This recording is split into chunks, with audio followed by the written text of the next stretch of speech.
Shalom, saudaraku yang dikasihi oleh Tuhan Yesus Kristus. Mari kita siapkan hati kita untuk masuk dalam doa syukur hari ini.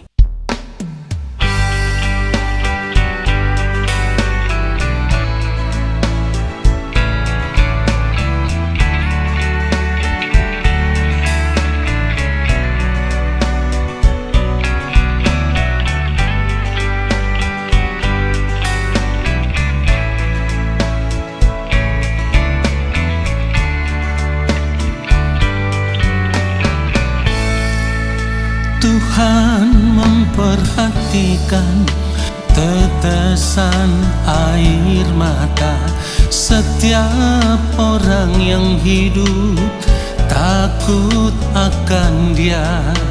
Dalam pencobaan, dalam persoalan, Dia berikan kekuatan.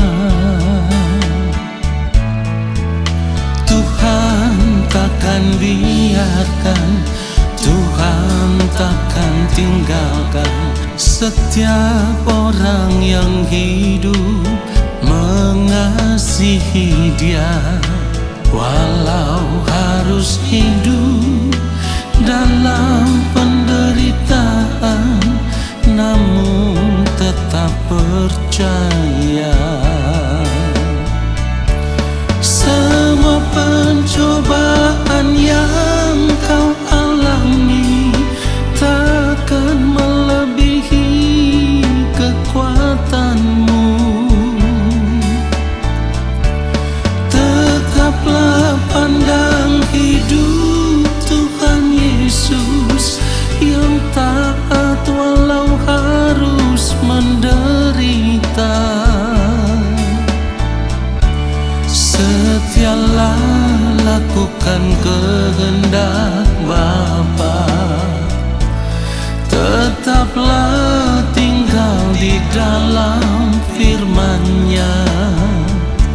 Jadilah berkat bagi sesama sampai Bapa jemput pulang ke surga.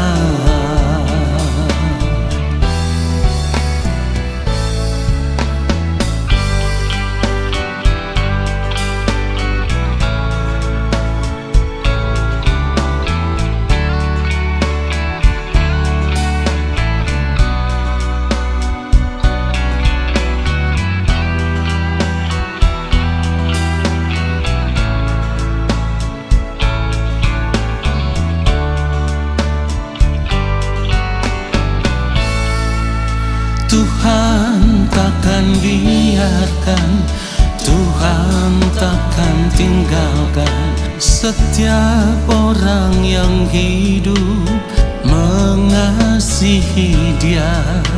Walau harus hidup dalam penderitaan, namun tetap percaya. Semua pencobaan yang kau alami takkan melebihi kekuatanmu. Tetaplah pandang hidup Tuhan Yesus yang taat walau harus menderita. Setialah lakukan kehendak Bapa, tetaplah tinggal di dalam firman-Nya. Jadilah berkat bagi sesama sampai Bapa jemput pulang ke surga.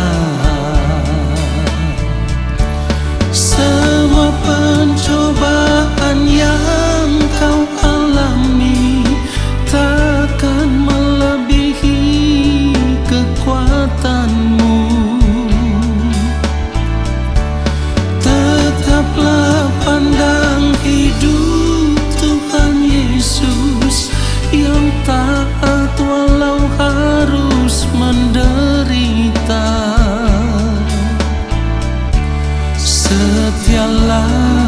melakukan kehendak Bapa. Tetaplah tinggal di dalam firman-Nya. Jadilah berkat bagi sesama sampai Bapa jemput pulang ke surga. Jadilah berkat bagi sesama sampai Bapa jemput pulang ke surga. Sampai pulang ke surga.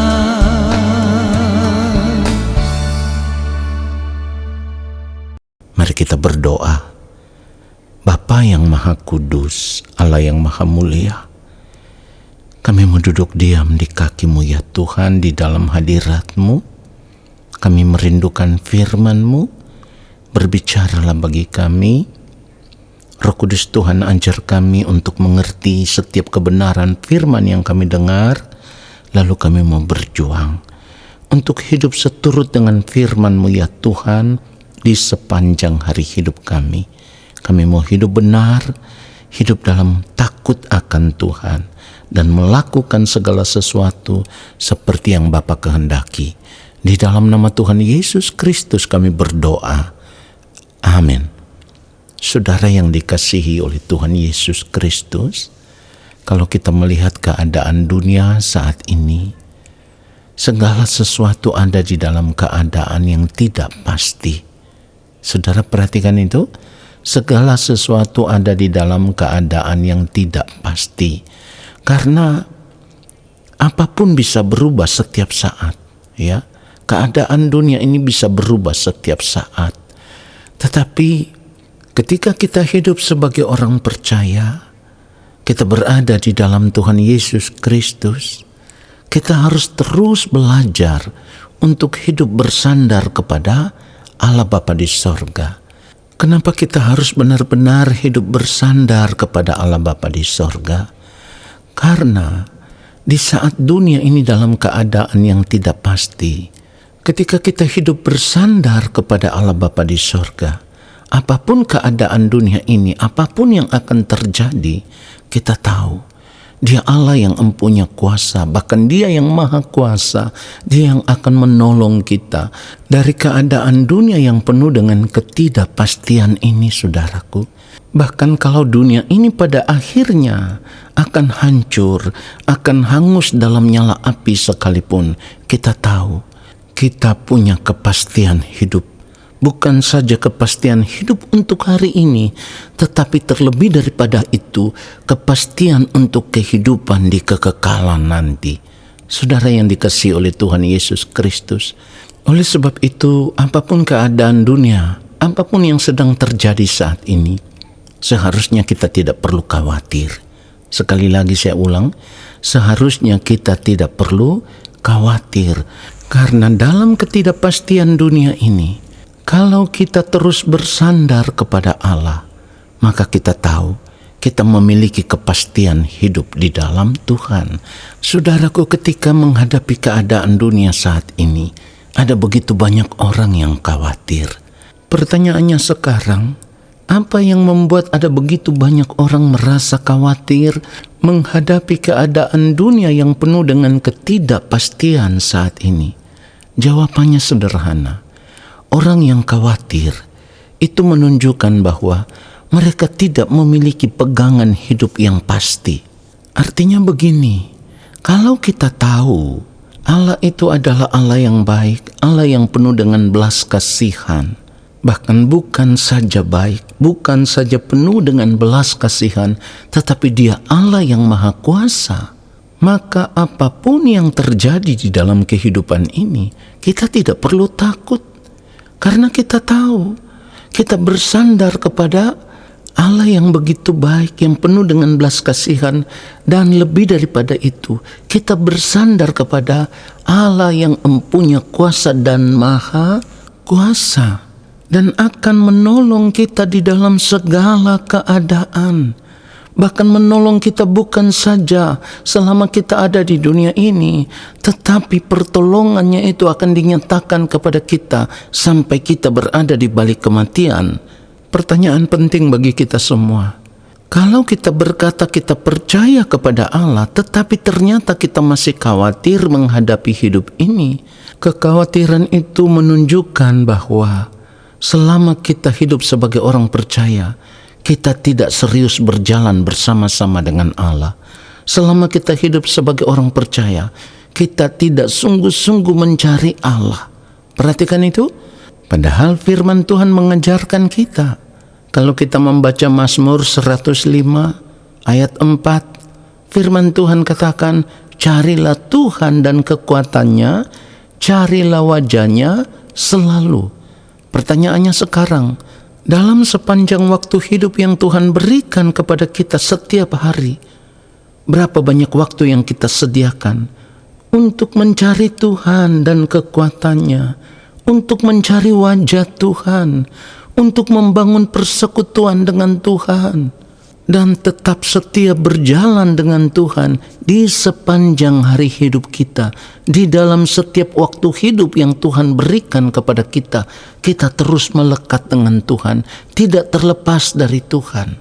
Nah, persoalannya adalah untuk terus berjalan bersama dengan Tuhan di dalam setiap detik waktu hidup yang Tuhan berikan, di dalam setiap menit, di dalam setiap jam, di dalam setiap hari-hari hidup yang Tuhan berikan kepada kita. Kita harus menjaga kesucian hidup kita. Kita harus menjaga kekudusan hidup kita. Ini yang sering saya katakan. Kenapa? Karena Allah Bapa yang kudus tidak bisa berjalan dengan orang-orang yang tidak kudus. Jadi kita harus serius mencari Tuhan, saudaraku. Kalau kita mau sungguh-sungguh serius mencari Tuhan, berarti kita juga harus serius untuk menjaga kesucian hidup kita, menjaga kekudusan hidup kita. Karena firman Tuhan katakan, tanpa kekudusan tidak seorang pun akan melihat Tuhan. Artinya, tanpa kekudusan hidup, kita tidak bisa bersama-sama dengan Tuhan. Tetapi kalau kita terus menjaga kesucian hidup kita rindu berjalan dengan Tuhan, terus mencari Tuhan, seperti yang firman Tuhan katakan, carilah Tuhan selama ia berkenan ditemui, berserulah kepadanya selama ia dekat. Maka kita percaya, orang yang mencari Tuhan akan menemukan Tuhan. Jadi kalau kita terus hidup bersandar kepada Tuhan, kita berharap kepada Tuhan, kita tahu kita punya kepastian hidup, kita tidak perlu khawatir menghadapi apapun, saudaraku. Ya, kita tidak perlu takut, sekalipun dunia ini dalam keadaan yang tidak pasti, tetapi kita tahu satu hal, di dalam Tuhan kita punya kepastian hidup. Saudaraku, tadi saya sudah katakan, kalau kita mau terus berjalan bersama dengan Tuhan, kita harus berjuang untuk menjaga kesucian dan kekudusan hidup kita. Artinya kita harus berusaha di sepanjang hari hidup kita. Kita tidak boleh lagi berbuat salah. Kita berjuang supaya tidak berbuat dosa lagi dalam segala keadaan. Karena dosa itu akan menjadi pemisah antara kita dengan Allah. Dosa itu akan membuat kita tidak bisa melihat pertolongan Allah dinyatakan di dalam kehidupan kita.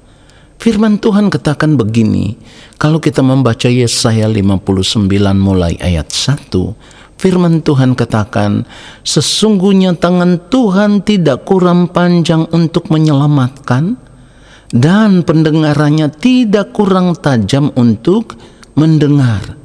Jadi kalau firman Tuhan katakan sesungguhnya tangan Tuhan tidak kurang panjang untuk menyelamatkan, artinya Allah itu punya kuasa untuk menyelamatkan kita dari segala keadaan dunia yang penuh dengan ketidakpastian ini. Dan dikatakan juga pendengarannya tidak kurang tajam untuk mendengar. Ini artinya sekalipun kita hanya berseru kepada Allah dari dalam hati kita yang paling dalam, ketika menghadapi persoalan, menghadapi masalah, dari dalam hati kita yang paling dalam, kita berkata, ya Tuhan, tolong hamba-Mu, Hamba bersandar kepadamu ya Allah. Sekalipun itu tidak terucap dari mulut kita, tetapi di dalam kedalaman hati kita, kita mengungkapkan itu kepada Allah, maka Dia pasti mendengar. Karena seperti yang firman Tuhan katakan, Dia Allah yang menyelidiki hati. Jadi Allah tahu, Allah melihat sampai di kedalaman hati kita. Apapun yang sedang kita hadapi, apapun yang sedang kita alami, Dia tahu. Persoalannya adalah untuk bisa melihat pertolongan Tuhan itu datang atas kehidupan kita, maka kita harus memisahkan diri kita dari segala kejahatan yang merupakan dosa di hadapan Allah Bapa di sorga. Di dalam Yesaya 59 ini ayatnya yang kedua, firman Tuhan katakan, tetapi yang merupakan pemisah antara kamu dan Allahmu ialah segala kejahatanmu. Dan yang membuat Dia menyembunyikan diri terhadap kamu sehingga Ia tidak mendengar ialah segala dosamu. Saudaraku, dari kebenaran firman Tuhan ini seharusnya kita sadar, seharusnya kita bisa mengerti Allah itu punya tatanan. Artinya, kalau Dia Allah yang kudus, maka kita juga harus kudus. Itulah kenapa firman Tuhan katakan, kuduslah kamu sebab aku kudus. Ini tatanan Allah yang tidak bisa kita langgar, saudaraku. Kita harus benar-benar hidup dalam kesucian, dalam kekudusan, dalam kebenaran. Kalau kita mau melihat pertolongan Tuhan itu dinyatakan dalam kehidupan kita. Jadi mari kita berubah. Kita mau sungguh-sungguh mencari Tuhan. Dan ketika kita serius mau berjalan dengan Tuhan, kita harus mengambil keputusan untuk menjaga kesucian hidup kita, menjaga kekudusan hidup kita. Artinya, kita harus berjuang untuk tidak berbuat salah lagi, tidak berbuat dosa lagi. Lalu di sepanjang hari hidup kita, apapun yang kita lakukan, semuanya itu tepat sesuai dengan apa yang dikehendaki oleh Allah Bapa di sorga, supaya kehidupan kita senantiasa berkenan di hadapannya. Orang yang memiliki kehidupan yang berkenan di hadapan Allah Bapa di sorga, ia memiliki kepastian hidup, karena ia bersandar kepada Allah yang merupakan kepastian itu sendiri. Biarlah kebenaran firman Tuhan ini menyadarkan kita dan memberkati kita semua. Amin. Mari kita berdoa, saudaraku. Bapa yang Maha Kudus, terima kasih untuk kebenaran firman-Mu. Kami bersyukur, kami disadarkan oleh firman-Mu, dan kami mau mengambil keputusan di sepanjang hari hidup kami. Kami akan terus berjuang untuk tidak berbuat salah, tidak berbuat dosa lagi. Tetapi apa yang kami lakukan, biarlah semua itu merupakan kehendak Bapa di sorga. Terima kasih Bapa untuk firman-Mu yang sudah memberkati kami. Lalu saat ini kami semua mengangkat tangan di hadapan Bapa di sorga. Kami percaya Engkau akan menurunkan tangan dan memberkati hidup kami. Saudaraku, arahkanlah hatimu tertuju kepada Tuhan dan terimalah berkat-Nya. Segala berkat kasih karunia daripada Allah Bapa di sorga, rahmat cinta kasih yang berlimpah-limpah dari Tuhan Yesus Kristus, di dalam persekutuan yang manis dengan Roh Allah yang kudus, turun atas hidupmu, menyertai langkah hidupmu dan memberkati kehidupanmu sekarang dan sampai selama-lamanya. Amin. Saudaraku, terima kasih sudah mengikuti doa syukur hari ini. Sampai jumpa dalam doa syukur besok hari. Tuhan Yesus memberkati kita semua. Shalom.